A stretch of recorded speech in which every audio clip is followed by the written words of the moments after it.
Hello everyone, welcome to my channel.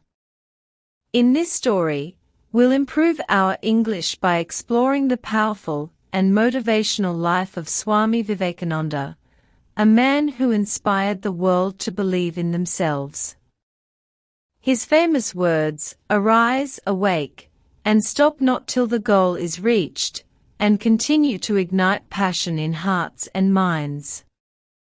Today, we'll walk through the remarkable life of a boy born in a small town in India, who would go on to move millions across the globe with his courage, wisdom, and compassion. That boy grew up to be Swami Vivekananda, a spiritual leader who reshaped the world's perception of India and its rich philosophical heritage. Swami Vivekananda was far more than a monk. He was a visionary, a thinker, a guide, and a fearless soul. He was born as Narendranath Datta on January 12, 1863, in Kolkata. He was raised in a household rooted in strong moral values. His father was Vishwanath Datta, a respected lawyer, and his mother, Bhuvaneshwara Devi, was deeply spiritual. Even as a child, Narendra stood out. He was energetic, bold, and curious, with a unique blend of playfulness and brilliance. One childhood story reflects his fearless nature. He and his friends used to play near a large tree until someone claimed it was haunted. While others stayed, Narendra climbed the tree without hesitation and stayed there for hours. When he came down, he said, "There's no ghost, just your fear." It away. From a young age, he questioned blind beliefs and faced fears head-on. Narendra's mother played a key role in shaping his character. She taught him life lessons through simple actions. His mind absorbed knowledge like a sponge. He could read a book once and remember it entirely. Always seeking deeper truths, he asked profound questions. Have you seen God? Why do some suffer while others thrive? Most of his teachers couldn't answer. His spiritual hunger only deepened, especially after his father's sudden death, which left his family in financial hardship. Sometimes, he'd pretend he had already eaten so his mother and siblings could eat without worry, showing his selflessness and love. His quest for truth eventually led him to Sri Ramakrishna, a humble saint who lived a life of deep spirituality. When Narendra asked him, "Have you seen God?" Ramakrishna answered, "Yes, as clearly as I see you." That moment marked the beginning of a life-changing journey. Ramakrishna became not just his teacher, but a spiritual father, who helped him realize that divinity lives within every human being, and serving others is the truest form of worship. As a young man, Narendra was deeply passionate about learning. He would spend hours buried in books on science, philosophy, history, and spirituality. One day, he returned a library book after just one night. The librarian doubted he had read it, but Narendra replied, "Ask me anything." His perfect answers amazed the librarian. To him, knowledge wasn't just for personal growth. It was the tool to uplift society. He often said, "Fill your mind with noble thoughts, and you'll walk tall." Narendra had intense focus. Once, while he was studying, his friends were speaking loudly nearby. When they stopped and asked if they had disturbed him, he genuinely hadn't heard them. His concentration was so deep, it became one of his greatest strengths. His humility and conviction were equally remarkable. When a wealthy woman once proposed marriage, admiring his brilliance, Narendra replied with a smile, "I am already married to truth and knowledge." His life was fully devoted to his purpose. After Ramankrishna passed away in 1886, Narendra felt lost, but soon realized he was meant to carry his guru's message forward. Along with other disciples, he took monastic vows and became Swami Vivekananda. He gave up all worldly attachments and wandered across India as a monk, often without food, shelter, or comfort. Despite hardship and rejection, he grew stronger and believing, "Strength is life and weakness is death." In 1893, he was invited to speak at the Parliament of the World's Religions in Chicago. But he had no money. He wrote to his followers asking for help, and many contributed whatever they could. With their support, he boarded a ship to America. The journey was rough. He faced racism, hunger, and discrimination, but he stayed focused. When someone asked why, he always responded kindly, even to those who insulted him. He replied, "A knife can hurt or heal. I choose to heal with my words." His kindness and inner strength amazed everyone. When Swami Vivekananda arrived in Chicago, he was met with unexpected challenges. His traditional Indian clothing and dark complexion led many to judge him unfairly. He struggled to find a place to stay and often went without food. Still, he stayed determined. On November 11, 1893, he stepped into the Grand Hall of the World's Parliament of Religions, a gathering of scholars, religious leaders, and intellectuals from around the globe. Unlike others, Swami Vivekananda didn't carry a prepared speech. He had no script, only his unshakable faith, deep wisdom, and love for humanity. When he began his address with the words, "Sisters and Brothers of America," the audience was taken aback. The hall, once formal and quiet, erupted into applause that lasted nearly 2 minutes. It wasn't just his words that moved them, it was the genuine warmth and inclusiveness behind them. Swami Vivekananda didn't speak to impress, he spoke from the heart. He shared India's spiritual message of unity in diversity, saying that all religions, though different in form, lead to the same truth. Quoting, "As different rivers flow into the same ocean, all paths ultimately reach the divine," he emphasized harmony over division. He proudly spoke of India's tradition of tolerance, reminding the audience that his country had long welcomed people of all faiths and backgrounds. At the same time, he boldly warned against religious fanaticism, stating that hatred only breeds destruction. For over 2 hours, people listened, captivated, inspired, and moved. Many said it felt as though a divine voice had spoken. Some were even brought to tears. Overnight, Swami Vivekananda became a sensation. Newspapers hailed him as a spiritual genius and the voice of India. People from all walks of life sought to meet him and eager to understand the philosophy he represented.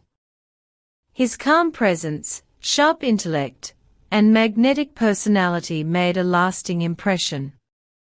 But more than anything, it was how he made people feel empowered, uplifted, and full of hope that stayed with them.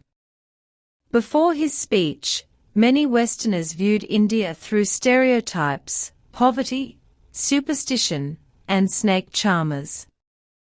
After listening to Swami Vivekananda, their perceptions transformed. One American woman even wrote in her diary, "If this is what Indian culture produces, then we must learn from it. Swami Vivekananda spent several months touring the United States, delivering lectures, and meeting thousands.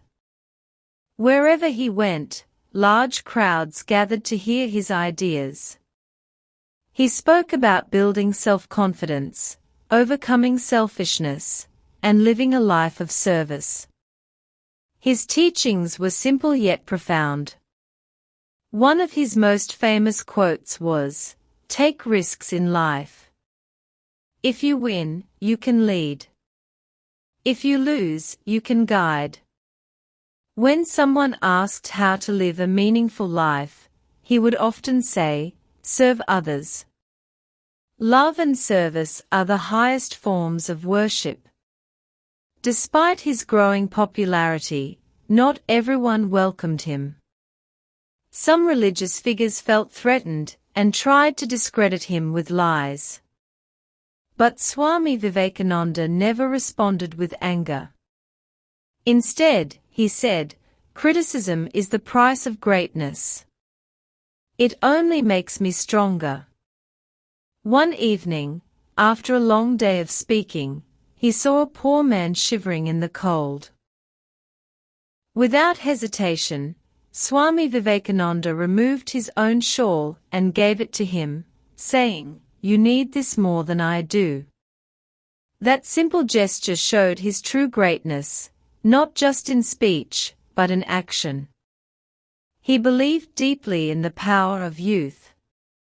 "You are the creators of your own destiny," he told them. "Believe in yourself, and nothing can stop you." To young people, he gave this timeless advice: be fearless. Work hard and help others. He encouraged them to dream big and never back down. After earning respect abroad, he returned to India in 1897. Thousands greeted him as a national hero. But his joy was mixed with sorrow. He saw the poverty, pain, and loss of confidence among his people. Yet, he believed in India's potential. At one gathering, he proclaimed, "Arise, awake, and stop not until the goal is reached." That call became a rallying cry for generations. He urged people to reject fear, superstition, and helplessness. "You are the makers of your own destiny," he declared. Stand tall. Be strong. Take charge of your life.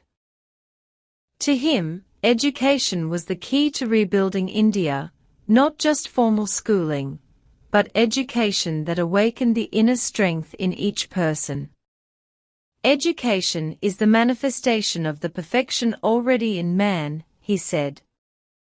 He dreamed of an India where every child could grow, learn, and thrive. Swami Vivekananda was a master at expressing deep truths in simple ways. Some of his core teachings included: live in the moment, do one thing at a time with full focus and energy. Welcome challenges. If life feels too easy, you're probably not growing.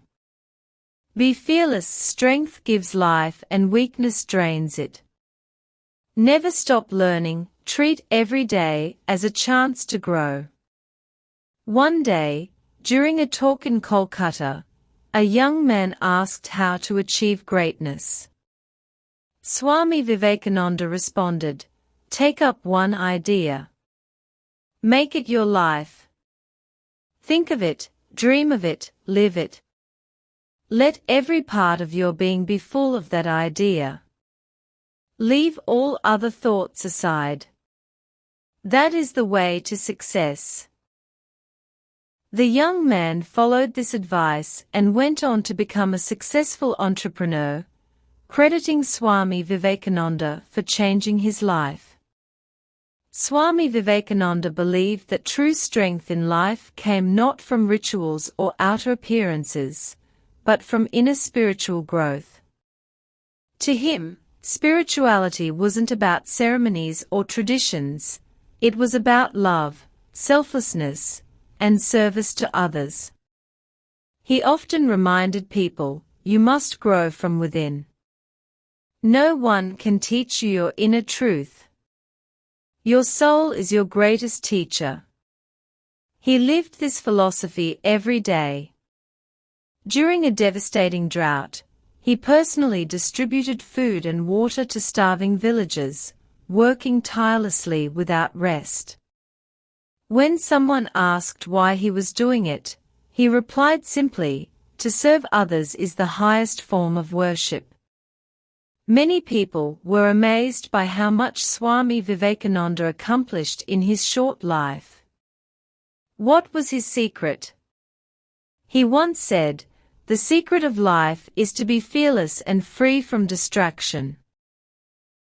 Be fully present in whatever you do." He emphasized clarity and focus. Think deeply, but don't drown in thought. Worry solves nothing, action does.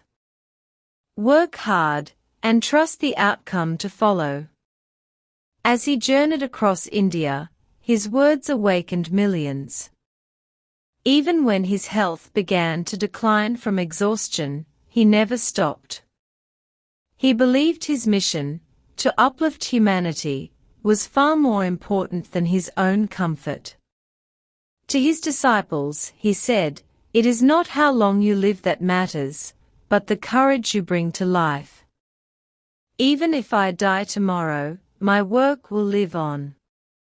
On July 4, 1902, Swami Vivekananda passed away at the age of just 39. Yet, his final moments were serene. He meditated deeply, and before his passing, he told those around him, "My work is done. Now it's time for me to go. Be strong. Be fearless. Serve others." Though his life was brief, the legacy he left behind is timeless. His teachings continue to inspire people across the world. He showed what it means to live with compassion, courage, and a clear purpose. One of his most powerful teachings was this: all the power you need already exists within you. It is we who cover our eyes and cry out that there is darkness. Swami Vivekananda's life is living proof that a single person, with faith, determination, and love for humanity, can change the world. His story is not just something from the past, it's a message for the present, a guiding lesson for all of us. Thanks for watching. If you enjoyed this story and want to hear more heart-touching, real-life inspired tales, don't forget to like the video, subscribe to the channel, and hit the bell icon so you never miss a story. Your support means the world, and I'll see you in the next one.